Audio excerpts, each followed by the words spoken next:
Hello friends.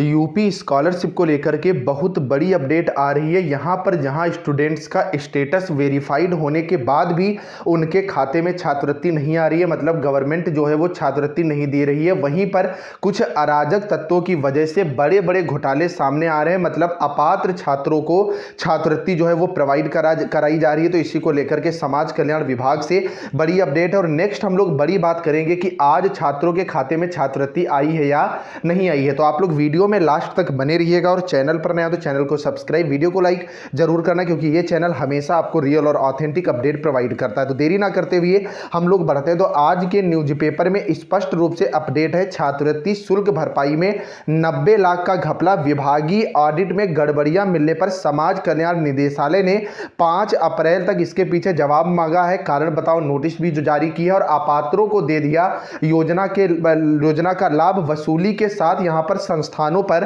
बड़ी कार्रवाई होगी और संस्थानों पर यहां कार्रवाई होनी भी जरूरी है, क्योंकि इससे क्या है कि बहुत से जो पात्र छात्र हैं, जैसा कि आप सब देख रहे हैं संख्या इनकी क्या है, उनको यहां पर छात्रवृत्ति का लाभ नहीं मिल रहा है और अपात्र छात्र इसका जो है लाभ ले रहे हैं। तो पहले अगर आप यहां पर अपडेट देखेंगे, छात्रवृत्ति और शुल्क भरपाई में लखनऊ जिले में 90 लाख रुपए का घपला मिला है। विभागीय ऑडिट में ये गड़बड़ियां सामने आने के बाद समाज कल्याण निदेशालय ने 5 अप्रैल तक जवाब मांगा है। वहीं छात्रों से रिकवरी के साथ दोषी शिक्षण संस्थानों और अधिकारियों के खिलाफ कार्रवाई के निर्देश भी दिए हैं। समाज कल्याण निदेशक राकेश कुमार ने जिला समाज कल्याण अधिकारी को इस संबंध में कड़ा पत्र भी लिखा है। और ये जो चीज है अभी लखनऊ में खुलासा हुआ है, जब तक इस पर कड़ी कार्रवाई नहीं होगी तब तक ये चीजें बंद नहीं होगी, क्योंकि अभी ये एक जिले का खुलासा है। ये मतलब चीजें कहां कहां हो रही हैं इसके बारे में अभी कुछ कहा नहीं जा सकता है। ऑडिट में पकड़ में आया है कि लखनऊ के 25 शिक्षण संस्थानों ने गलत तरीके से छात्रों का डाटा भेजा। एक प्रोफेशनल कोर्स करने के बाद उसी स्तर के दूसरी स्ट्रीम के प्रोफेशनल कोर्स में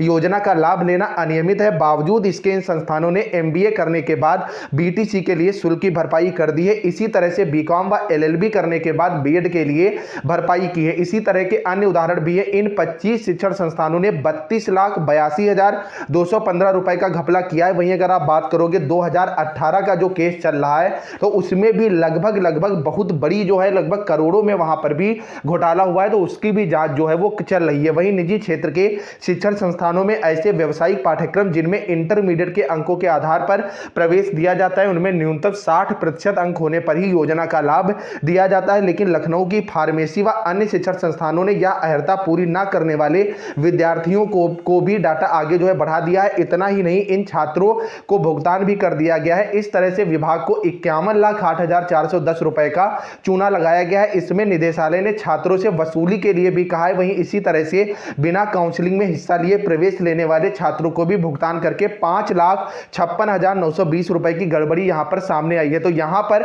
मैं आपको स्पष्ट रूप से बता दूं कि अगर आपका एडमिशन जो है वो मैनेजमेंट कोटे से हुआ या आपका डायरेक्ट एडमिशन है या आपके 60% नंबर कंपलसरी थे फॉर्म को आगे फॉरवर्ड करने के लिए इंटरमीडिएट में, या 55% नंबर कंपलसरी थे आपके ग्रेजुएशन में, और ऐसे में संस्थानों ने अगर आपका डाटा आगे फॉरवर्ड कर दिया है तो भैया आप सुकून में नहीं रहेंगे, क्योंकि यहां पर स्पष्ट रूप से इन्होंने कह दिया है कि निदेशालय जो है वो छात्रों से वसूली करेगा और संस्थानों पर भी इसको लेकर के कड़ी कार्रवाई जो है वो की जाएगी। लखनऊ के जिला समाज कल्याण अधिकारी को लिखे गए पत्र में कहा गया है कि वर्ष 2019-20 में दसमोत्तर छात्रवृत्ति और शुल्क प्रतिपूर्ति के विभागीय ऑडिट में गंभीर गड़बड़ियां जो हैं वो मिली है। इसकी अनुपालन आख्या अभी तक निदेशालय को नहीं मिली है, जो अत्यंत खेदजनक है। 5 अप्रैल तक अनुपालन आख्या न मिलने पर संबंधित अधिकारी को प्रतिकूल प्रविष्टि दिए जाने की चेतावनी भी दी गई है। और ऑडिट को लेकर के लगातार स्पष्ट निर्देश हैं। इस सत्र के ऑडिट जो हैं वो जितने भी जिला समाज कल्याण अधिकारी हैं सबसे मांगे जा रहे हैं और इनको स्पष्ट चीजें जो हैं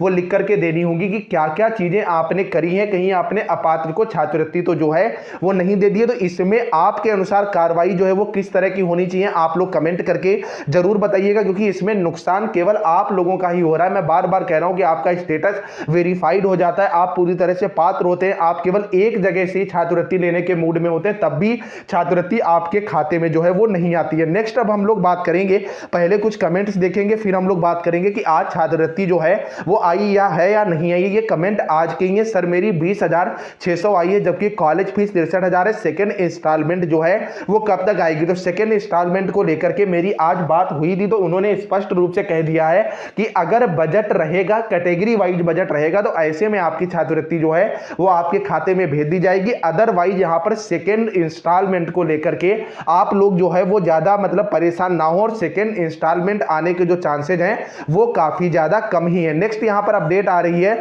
लव यू हो गया सर, स्कॉलरशिप आ गया है डी फार्मा सेकेंड ईयर की 23,600। इस सत्र की बात करोगे जो आपका थर्ड सेशन था, मतलब तीसरे चरण में सबसे ज़्यादा जो छात्रवृत्ति है वो डी फार्मा के स्टूडेंट की आ गई है, और डी फार्मा के स्टूडेंट्स ऐसे मैक्सिमम है जिनकी छात्रवृत्ति मिल चुकी है। अदर आप कोई भी कोर्सेज की बात करोगे तो सब में कम से कम स्टूडेंट्स को छात्रवृत्ति मिली है। आपका चाहे ग्रेजुएशन हो, बीएड हो, और बीटीसी के छात्रों के सामने तो समस्या बहुत बड़ी है कि सबसे कम छात्रवृत्ति जो है वो बीटीसी स्टूडेंट्स की ही आई हुई है। तो अगर आपकी पहली स्कॉलरशिप आ गई है, आप लोगों के लिए इतना ज्यादा प्रयास है, तो यार इस कमेंट के लिए आप लोग चैनल को अभी तुरंत सब्सक्राइब करो। चैनल सब्सक्राइब करने में भाई क्यों शर्माते हो, आपका भाई आपके लिए तो मेहनत करता है, आपको तुरंत नोटिफिकेशन मिल जाती है। नेक्स्ट यहां पर है, सर मेरी डीएलएड में नहीं आई है वेरीफाइड होने के बाद भी अभी तक, अब मैं क्या करूं सर। देखिए मैं वही चीज कह रहा हूं कि सबसे बड़ी जो प्रॉब्लम है वो डीएलएड स्टूडेंट्स के साथ ही खड़ी हो रही है। तो भैया आप लोग अभी वेट करें। और कल जो न्यूज आई थी हिंदुस्तान न्यूज़पेपर में, तो उन्होंने स्पष्ट रूप से कहा था कि यहां पर अगर छात्रवृत्ति फंसेगी तो फर्स्ट सेमेस्टर के स्टूडेंट्स की ही जो है वो फंसेगी, क्योंकि उनका जो पीछे का विवरण है, क्योंकि पिछली बार स्टूडेंट्स प्रमोट हुए हैं तो उनके स्टेटस में कुछ ना कुछ प्रॉब्लम जो है वो स्पष्ट रूप से क्रिएट हो रही है। नेक्स्ट है कि 51,000 रुपए आए हैं बीएड में, आज ही आए हैं। तो देखोगे अगर आप तो बीएड स्टूडेंट्स की किसी किसी की पूरी स्कॉलरशिप भी आ रही है, अदरवाइज मैक्सिमम जो बीएड के स्टूडेंट्स हैं तो उनकी जो स्कॉलरशिप है वो 33,000 के आसपास आई है। आप लोग कमेंट करके जरूर बताइएगा कि आपकी स्कॉलरशिप जो है वो कितनी आई है। मेरी नहीं आई है बीटीसी का फर्स्ट ईयर। भैया मैं बार बार कह रहा हूं कि बीटीसी के स्टूडेंट्स के सामने प्रॉब्लम क्रिएट हो रही है, बीएड के भी स्टूडेंट्स कह रहे हैं। तो इनकी स्कॉलरशिप ना आने के पीछे वजह क्या है, तो इसके लिए आप लोग एक काम करिएगा कि मैं ये देखना चाह रहा हूं कि फॉर्म आपके कब वेरीफाई हुए थे, कि कहीं ऐसा तो नहीं है कि जो फॉर्म बाद में वेरीफाई हुए थे उन्हीं की स्कॉलरशिप नहीं आ रही है, या पहले के वेरीफाइड फॉर्म की भी स्कॉलरशिप नहीं आ रही। तो आपसे रिक्वेस्ट है कि आपके फॉर्म की वेरीफाइड की डेट और आगे अपना कोर्स लिख के कमेंट जरूर करिएगा। नेक्स्ट है, सर मेरा आ गया 31,360 B Ed second year Ram Manohar Lohia Awadh university, thank you sir. तो भैया आप लोगों के लिए मेहनत है, और यहां पर